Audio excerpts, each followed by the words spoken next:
नमस्कार, श्री स्वामी समर्थ. आज बघूयात मेष राशीला फेब्रुवारी महिना कसा आहे.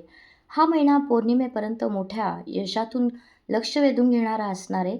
तरुणांचे मोठे भाग्योदय होतील आणि व्यावसायिकांना मोठा जल्लोष साजरा केला जाईल.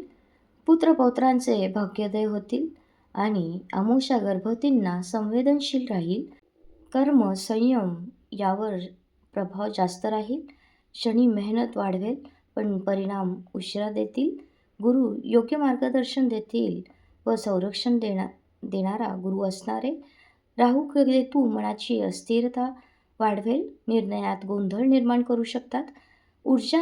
मंगळ ऊर्जा देतील पण चिडचिड व उतावळेपणा टाळावा. धावण्यापेक्षा स्थिर राहून दिशा ठरवण्याचा हा वेळ आहे. कामाचा ताण वाढेल. वरिष्ठांशी मतभेद टाळावेत. मोठे निर्णय महिन्याच्या अंतिम याच्यात घ्यावेत. खर्च वाढण्याची शक्यता आहे. कर्ज उधारी मोठी गुंतवणूक टाळावी.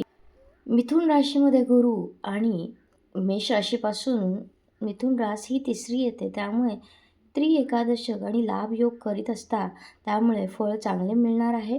पण मेहनत जास्त आहे, पण फळ नक्की मिळणार आहे. त्यामुळे रोज हनुमान चालीसा 1 किंवा 3 वेळेस म्हणा. लाल फुलांनी हनुमानाची पूजा करा. गूळ व चना डाळ ही हरभऱ्याची डाळ दान करा.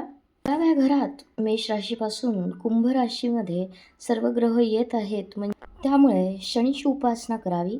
ओम शनेश्वराय नमः 108 वेळेस मंत्र म्हणावा. कामातील अडथळे आणि विलंब कमी होतील.